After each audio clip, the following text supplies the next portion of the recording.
L'Ajuntament de Lloret de Mar encarregarà la redacció d'un projecte per cobrir la part final de la Riera, el tram comprès entre el Mirador dels Campions i la desembocadura a mar.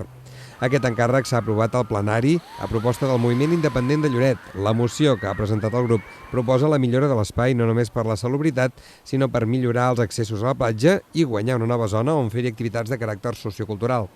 Des del grup del Millor destaquen que aquesta obra serà una millora per al municipi, tot i que no és una obra fàcil.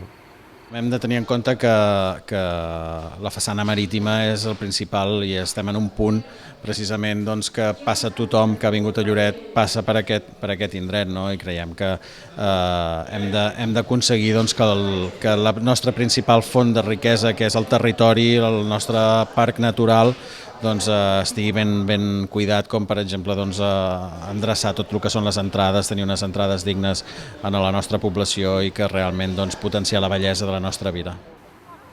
La moció presentada i aprovada diu explícitament que els treballs són per la millora en la salubritat, olors i imatge a la zona i al seu entorn, així com per guanyar un espai per a diferents activitats culturals, esportives, musicals i lúdiques.